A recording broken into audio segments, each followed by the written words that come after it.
Welcome if you're just joining us. This is the France 24 debate. Before we say hello again to our panel, let's say hi to Nicholas Rushworth. Hi, Francois. Media Watch fame. Well, as soon as you go online in terms of the social media and look at the whole question of this election today for the Syrians, there we can see this picture here. Syria #blood elections. So that's the first thing I came across when I set out online today in terms of the visual side of it. There we can just see that picture there, the #blood elections. Now, if we go to this tweet here, we can see that there is in fact another hashtag, which is the one that Bashar al Assad wants us to talk about, which is #Sawa. Sawa meaning together, which is his campaign slogan, isn't it? And of course, one thing that we can definitely say is that Syrians are not together as far as the vote is concerned. Let's have a look at that cartoon there, which is one of the ones syndicated worldwide. The cartoonist there is saying, this box, if you're for me, vote Assad. On the other hand, what have you got? A coffin. So, of course, depicting the very terrible situation that we've got for Syrians. All right, and we were mentioning in part one of our discussion how the Russian observers get a hero's welcome. Well, they did, and they're not the only observers on the ground. This is a tweet here talking about the North Korean observers. We've actually got North Koreans and Iranians and observers from Zimbabwe as well. But look at that, North Korean observers, they must be aghast because, hey, 100% is the normal result for their president, and they have to have, well, at least 100% turnout. So we've just seen in Egypt, what is it, 96%? 96.9. Yes, exactly. So a lot of people voting for him. Let's just go to this one here. This Voice of Russia radio is saying that everything is going tickety-boo. The vote is really well organized there. You can see properly. Voter turnout is high as well. So, of course, we've had that whole question of, these deep divisions in Syrian life. Obviously, today, the people who are supporting Assad have been voting with their blood, haven't they? Been actually saying some we're people so literally have done yeah, it. exactly. They have been saying we are so emphatically in favour of him that we will give our blood for that at the ballot box. Now, this is a website, syriadeeply.org, and it's saying that here, the broader message is that what Assad is doing here is saying that I am in power, I am not going away, I am going to be here. Here, let's have a look at that. Here we've got a picture that's making a lot of the buzz, the selfie. That is a man who is confident and he's tapping in to, what is it, the theme of the year. He's had selfies all year and now you've got one with him. So, all right, well, many thanks, Nicholas Rushworth. That idea of Bashar al Assad, the message that he's giving by organizing this poll, we're going to talk about it in a moment with our panel. Let's first welcome them back.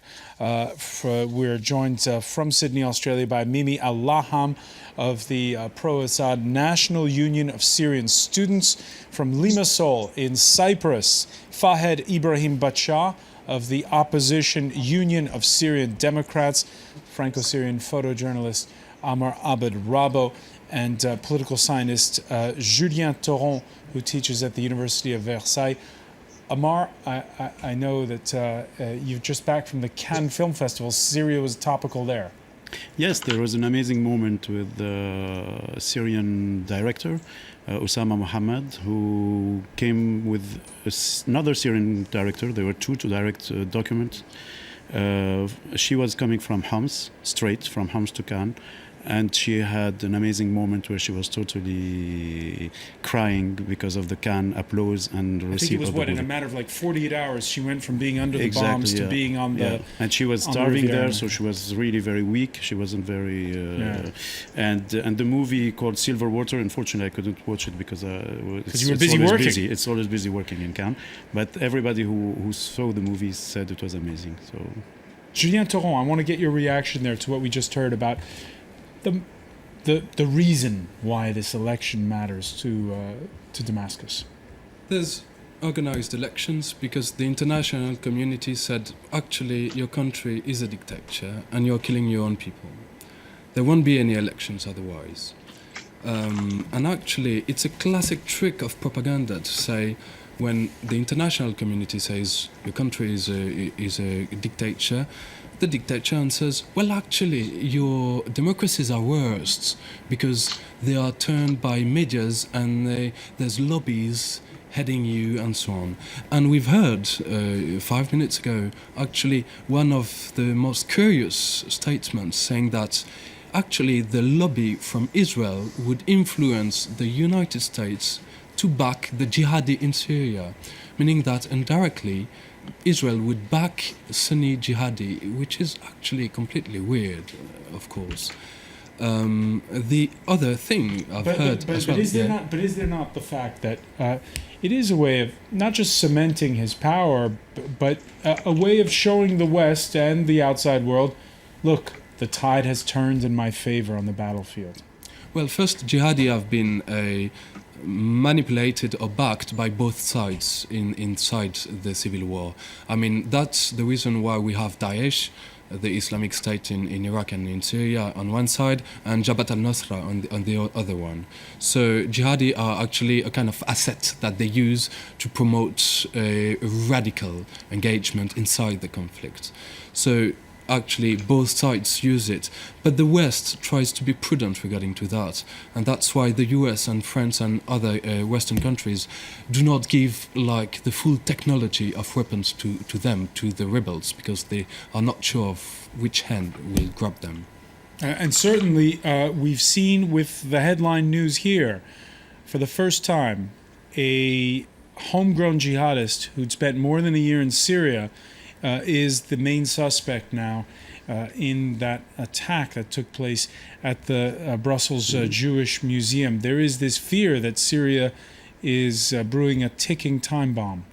It's a real fear, and it's the major problem that 2 years ago, when we could, the West could support the Syrian people and could, for instance, decrete or work on a no-fly zone or something like that to avoid the shelling and the killing of the people. At that time, everybody was saying something like, oh, but we're scared of the jihadis. And now 2 years later, we realize that we do have the jihadis. I mean, they're not gone away. And we also do have Bashar. And the more we have Bashar, the longer we have Bashar, we'll have more jihadists. And I'm afraid to say that something like the Brussels Museum might not be isolated. We might have some more because, yes, it's... as you said, it's a place to train and to come back to Europe. Yeah. Fayed Ibrahim Bashar, do you have the feeling that you, as a member of the opposition, have been outflanked not just by jihadis, but by Islamists of all stripes? We believe that those kind of terrorist groups, they don't have any niche in the Syrian society. They are actually a creation of the regime itself, because we didn't see these jihadis except in the claims that the regime has raised them at the beginning of the peaceful revolution. And then when he released the jihadis prisoners that he had them for long until 2012. After a few months, we have seen that Iraq also has released 1,500 from these terrorists. And with the backup of Iran, we started to see these kind of Islamic jihadis making troops and trying to not only to threaten the Syrian people and the Syrian society, but even the Sunnis, the Christians, everybody there. And we've seen. Let me ask you. To the Syria. Let me ask you, Fayed. We've seen that Saudi Arabia is now denouncing them and telling its nationals to stop fighting in Syria. We've seen, for instance, that the Al Nusra Front has now been labeled a terrorist organization by Turkey. Is this happening too late for your taste? And were they supporting them before?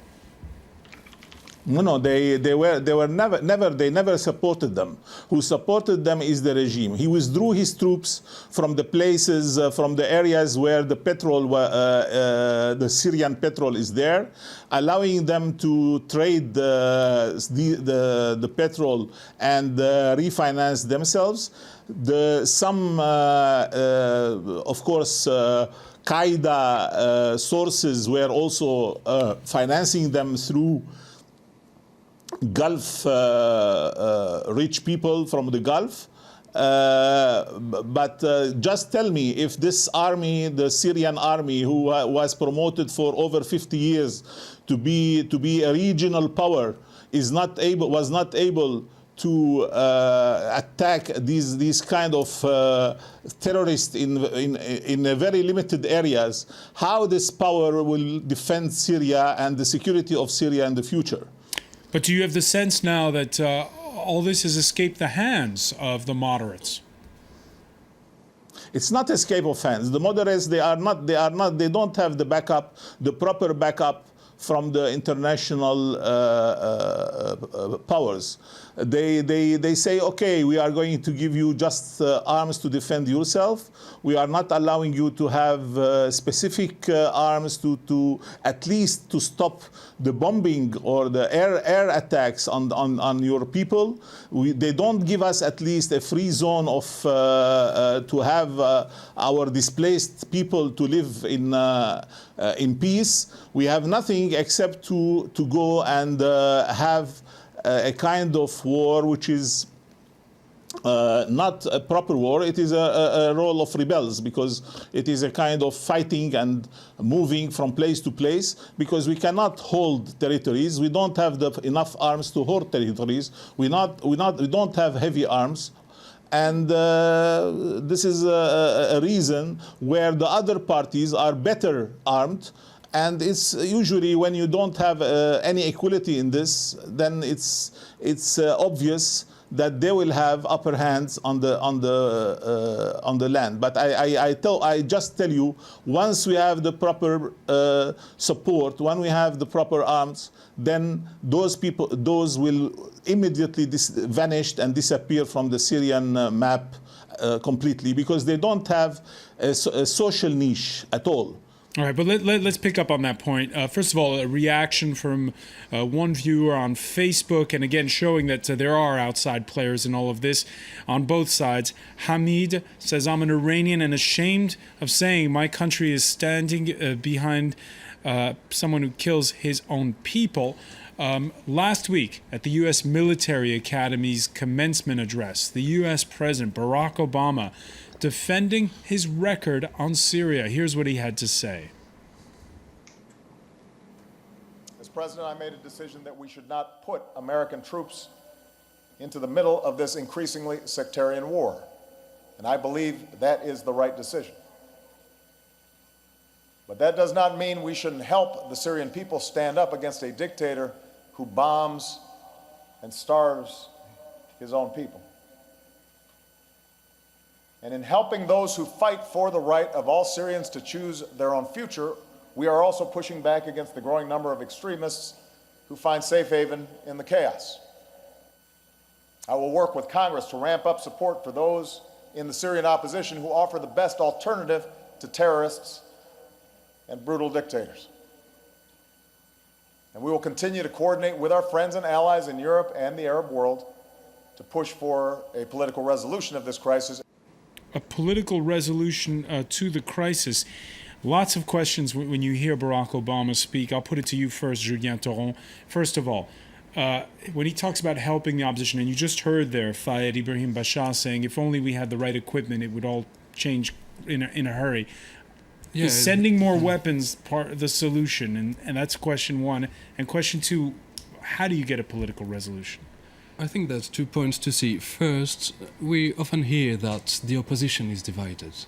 Well, that's a good point. That's the main purpose of a democratic opposition, to have several voices, to have a unitarian opposition with just like face two different systems. But the problem you have right now is that if you give weapons to one, they may wind up in the hands of another. The problem is that we were late. We were late in our support. for democratic elections, for military intervention, and to afford arms to the rebels. And I do not completely agree saying that all jihadi come from the regime. There's also some backed by the Gulf countries, and some probably who come from the very harsh conditions of living, because when you're bombed all day long and that your little brothers and sisters are bombed, you can't understand that, and it favor radicalism.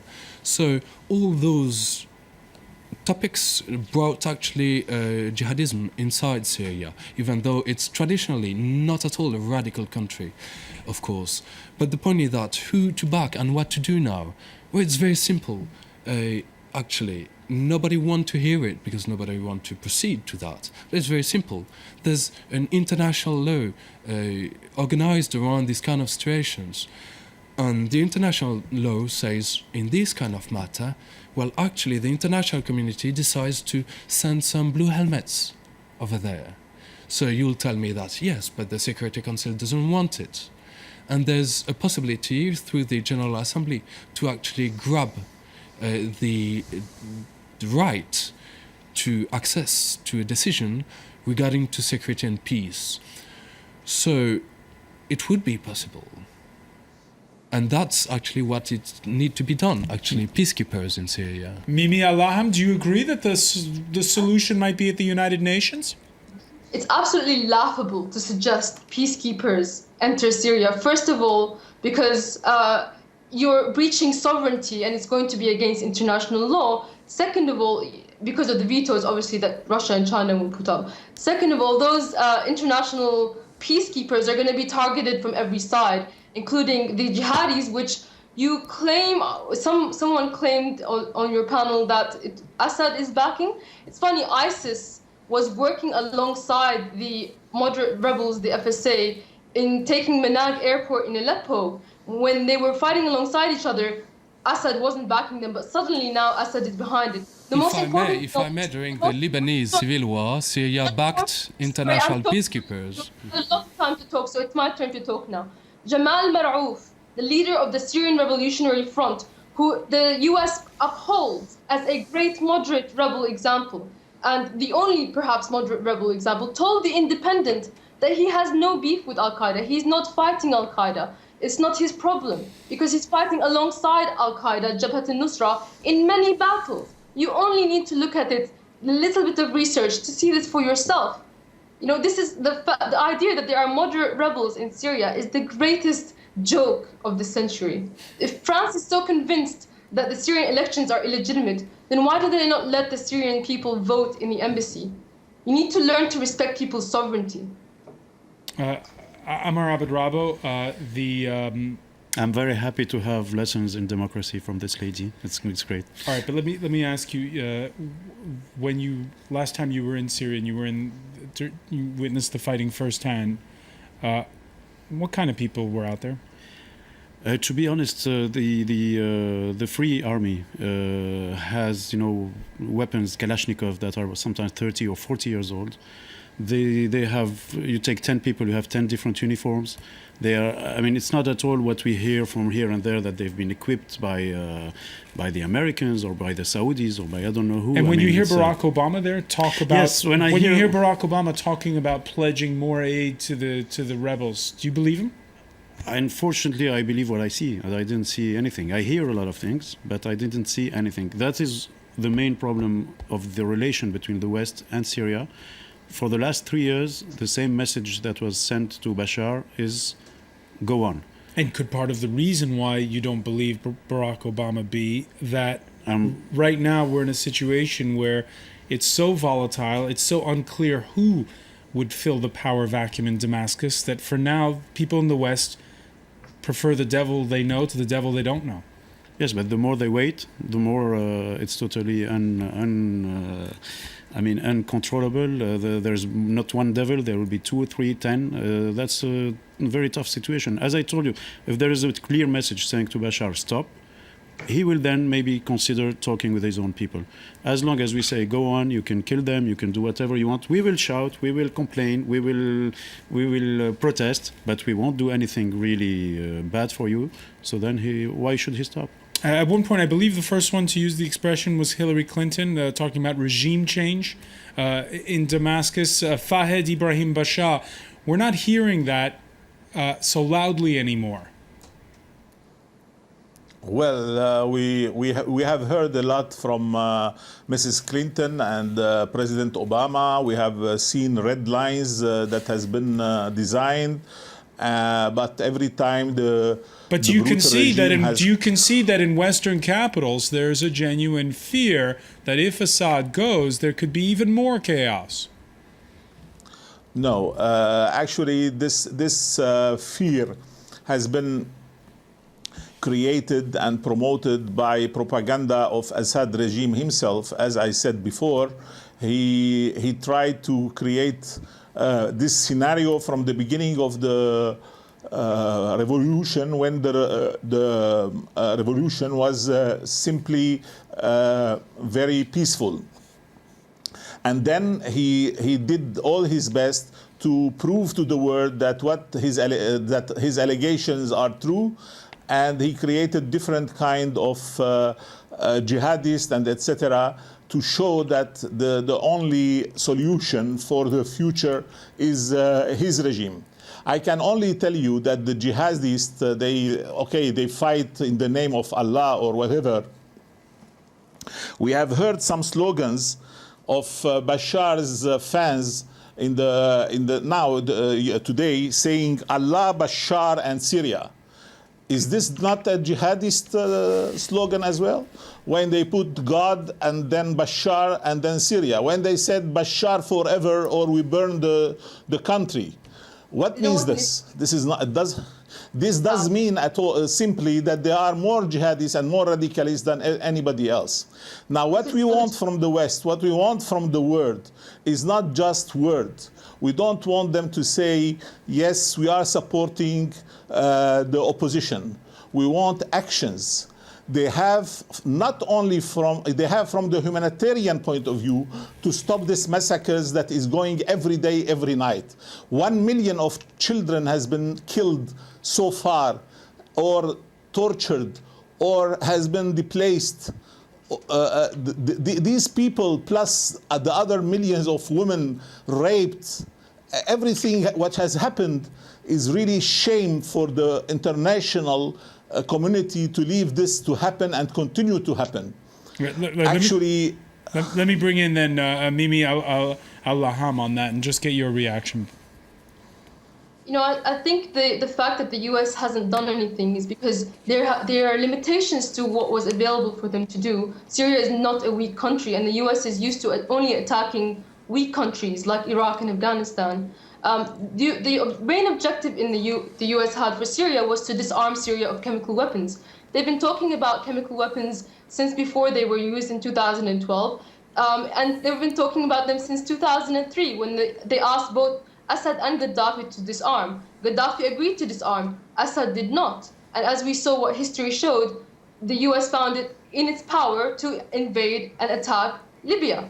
So the fact that the Obama put this red line up was to try to arouse a chemical weapons attack by the rebels so that the US can take them away. It's not about children. This is politics. They don't really care about the Syrian people. They see that Syria and the Syrian people are their enemies because they threaten the Zionist entity, which is the US's ally. And the fact that this obvious thing is so clear that they are denying like it's a conspiracy. It's just laughable for anybody who has eyes to see. Yes, Israel will ask the US to support the Sunnis in Syria because Netanyahu himself said that a win in Syria for the Sunni insurgents is beneficial. I'll not call them Sunni insurgents because I'm Sunni myself, but for the Wahhabi insurgents, that is beneficial because it will alienate Iran. This is geopolitics we're talking about. This is not rainbows and whatever else they're trying to make us believe about humanitarian wars. Amar Abdurrahman? I'm really happy with this debate because it's been a long time since I didn't hear the Zionist entity. I mean, this is something that goes back to the 50s. This young lady was not even conceived, or rather, but still, it's very interesting to hear about that. No, it's. I mean, if you want to talk about Israel's role, it is clear that Israel wants Assad. It's been said many times. It's a much better solution for them. They know him. They like him. It's the most secure border of Israel. It's the border of Golan with Syria. On the border, they are treating rebels on the Golan Heights border. Netanyahu and Shimon Peres. Yes, but don't you agree with me? For 40 years, this has been a very, very safe border. Syria. It's been a border that we have maintained. We have been able to stop the Zionist entity from expanding. That's why it's been a safe border. And you avoid anybody to attack it also. We want peace because we cannot attack a country just because we want to. We have to attack it with purpose. We have to attack it when we can win, when we can get our land back, our stolen land that Israel currently occupies. This is why when Israel has been bombing some Syrian sites, nobody replied. All right, we're unfortunately going to have to leave it there because we're running out of time. But I want to thank you, Mimi Alam, for joining us, for staying up late in Sydney, Australia. I want to thank as well Fahed Ibrahim Bashar for joining us from Cyprus. And here in the studio, Julien Theron and Amr Abed Rabo. You're watching France 24. More to come.